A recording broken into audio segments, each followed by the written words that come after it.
पिंकी गुप्ता को भला कौन नहीं जानता। पंख संस्था की संस्थापिका एक महिला होकर यह सबके लिए प्रेरणा स्रोत है।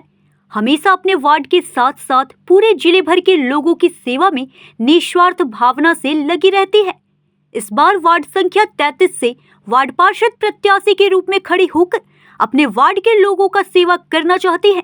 बदले में वार्ड के लोगों का प्यार और आशीर्वाद के रूप में चाहती है कि वार्ड के लोग उन्हें अपना वोट देकर जितवा दे और एक मौका दे। इनका चुनाव चिन्ह बल्ला छाप और क्रम संख्या 3 है। तो क्रिच पर बल्ला लेकर वार्ड 33 की सभी समस्याओं बाउंड्री पार भेजने के लिए तैयार है पिंकी गुप्ता। आपकी अपने वार्ड पार्षद प्रत्याशी 23 फरवरी को बल्ला छाप पर मोहर लगाकर इन्हें जिताएं और सेवा का एक मौका अवश्य दे।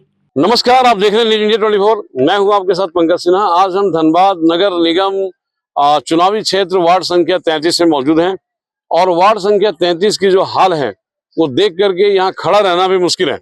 वो इसलिए कि चारों तरफ प्रदूषण का मार लगा हुआ है। कोयला चोरी यहाँ की आम पेशा बोला जा सकता है। और सबसे बड़ी हैरानी की जो बात है वो ये कि ये कोयला चोरी अवैध उत्खनन में बड़े बड़े राजनीति कहा जाए कि जनप्रतिनिधि भी संलिप्त हैं, जो कि यहाँ की जनता उनका कुछ नहीं बिगाड़ पाती है और जिसके वजह से यहाँ के लोग घुट घुट के जी रहे हैं। मजबूरी है उनकी। और कारण देखा जा सकता है कि भाई इतना पॉल्यूशन है कि अभी हम लोग यहाँ पे आए हैं और खास करके वार्ड संख्या 33 के वार्ड पार्षद प्रत्याशी पिंकी गुप्ता जी भी यहाँ पे आई हैं ये हाल जानने के लिए कि भाई क्या हाल है। तो देखिए यहाँ पे खड़ा रहना मुश्किल है। एक नदी है तो देखिए किस तालाब है वो किस तरह से मतलब कि प्रदूषित है कि उसके बदबू आ रही है।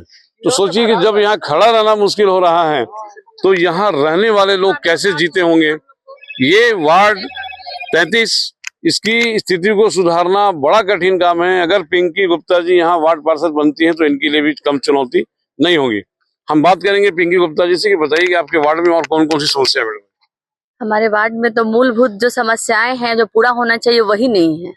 सबसे पहले तो अभी नया दिल अब हर जगह है, एजुकेटेड एरिया है, बैंक मोड़ में वहां भी पानी की समस्या है, सड़कें हैं, नालियां ढकी हुई नहीं है, राजकमल का जो रास्ता है वो बहुत पानी भर जाता है तो आने जाने में स्कूल के बच्चों को साथ साथ वहाँ रहने वाले लोगों को कठिनाई होता है। और यहाँ नई दिल्ली में भी आए हैं तो इतनी गंदी व्यवस्था है, यहाँ इतना प्रदूषण है कि लोगों का जीना मुश्किल है। कैसे यहाँ के लोग जीवन यापन कर रहे हैं, बहुत ही मुश्किल है। अगर यहाँ की जनता क्रमांक संख्या 3 बल्ला छाप पे मोहर लगाकर मुझे भारी मतों से विजय बनाते हैं तो यहाँ के लोगों को मैं समस्याओं का समाधान मैं करूंगी। मैडम, ये आपने बहुत आसानी से कह दिया कि आप समस्याओं का समाधान करेंगी, लेकिन आपको मालूम है कि बड़े बड़े जनप्रतिनिधि इसमें संलिप्त हैं। सांसद कुछ नहीं कर पा रहे हैं, विधायक कुछ नहीं कर पा रहे हैं। एक वार्ड पार्षद होकर के आप कैसे इसका निराकरण कीजिएगा? मैं करूंगी क्योंकि मैं 10 सालों से समाज में निस्वार्थ सेवा कर रही हूँ और जहाँ जहाँ मैं अपने वार्ड को स्वस्थ सुरक्षित करने के लिए हर काम करूंगी जिससे मेरा वार्ड स्वस्थ और सुरक्षित रहे। चलिए, ठीक बात है।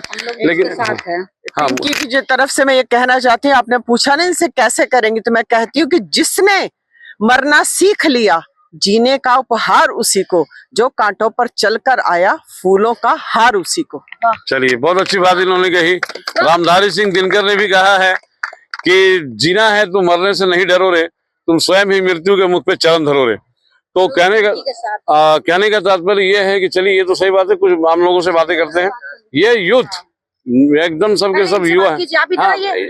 तो ये बताइए कि आज यहाँ पे पिंकी गुप्ता आई हैं, बहुत दिनों से समाज सेवा कर रही हैं। पंख एक नई दिशा नाम की संस्था का मतलब कि संचालन भी करती हैं। ये ब्लड डोनेशन हो और भी कई तरह के समाज सेवा करने में तत्पर है। क्या लगता है आपको कि अगर ये जीत जाती हैं तो ये प्रॉब्लम सॉल्व कर पाएंगे? क्यों नहीं सॉल्व होगा, हो जाएगी सॉल्व। और भी कुछ हुआ? क्या नाम है आपका? हर्ष कुमार। यही रहते हो? नहीं तो भाई बात में रहते। अच्छा, भाई बात है। और हेलो भैया, आप बताओ, आप बोलो। आप यही रहते हैं? हाँ, यहीं पे रहते हैं हम। क्या नाम है आपका? राजकुमार पांडे। पांडे जी। हाँ। पांडे जी, बताइए कि ये समस्या जो देख रहे हैं कि अभी इतनी मतलब कि प्रदूषण से भरा हुआ है, यहाँ पे आप लोग रहते हो, क्या इन सब चीजों के खिलाफ कभी कोई आवाज नहीं उठाया? उठाए मगर सुनता ही नहीं कोई। सुनता नहीं है। करे? किससे उठाया? सबसे उठाए। गए थे पार्षद के पास, वो भी बोले हो जाएगा हो जाएगा, होते रहा, अभी तक कुछ नहीं हो रहा। कुछ नहीं हो रहा है। नहीं हो रहा। और सिर्फ पार्षद नहीं, जैसे मान लीजिए कि विधायक है यहाँ के, सांसद है यहाँ के, वो भी सब आए मगर बोलते हैं हो जाएगा हो जाएगा, 2-4 दिन में फोन करेगा, फोन करते फिर वही कुछ नहीं करते। कुछ नहीं करते। नहीं करते। तो साफ जाहिर सी बात है कि जितने भी राजनेता हो या जनप्रतिनिधि हो, बिना उनके मिली भगत से ऐसा हो ही नहीं सकता। बीसीसीएल में आउटसोर्सिंग का प्रावधान है, तो फिर ओबी डंपिंग को गिरा करके उस जगह को भरने का भी प्रावधान है, प्रदूषण से निपटने का भी प्रावधान है, लेकिन ये सब कुछ नहीं हो रहा। आपका क्या नाम है? नीरज कुमार। नीरज कुमार यहाँ कब से रह रहे हो? रह रहे हैं 2007 से। 2007 से जी। तो ये इतनी समस्याओं के बीच कैसे रह लेते हो? जैसे रहना चाहिए, कोई समस्याओं का समाधान कोई कर ही नहीं रहा। जितने भी प्रतिनिधि आए हैं जी, समझे ना, तो सब ऐसा ही बोलते हैं, हम लोग कुछ नहीं मांगते, खाली ग्राउंड मांगते हैं, पानी मांगते हैं बस। जी। और स्वच्छ वायु की जरूरत नहीं। वो दो कुछ वो दो को मिल जाएगा ना तो बहुत हम लोग के लिए, लेकिन कुछ नहीं देते हैं। मूलभूत आवश्यकताएं जरूरी हैं। पिंकी गुप्ता जी आई हैं, मतलब कि आज मतलब कि आपके क्षेत्र में, हालांकि बहुत समाज सेवी रही हैं। मैडम, इससे पहले आपने कभी इस क्षेत्र का भ्रमण किया था? नहीं, इस क्षेत्र को तो मैं नहीं की थी। नहीं की थी। पर अभी दौरे में 2-3 बार मैं ऐसा कर चुकी हूँ, तभी इन लोगों से पता चला।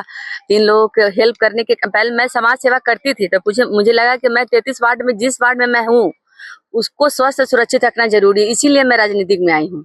इसलिए राजनीति में तो समाज सेवा करते करते राजनीति में कदम रखा है पिंकी गुप्ता ने, तो डेफिनेटली कुछ ना कुछ तो करेंगे। तालाब का हालत देखते बनता है।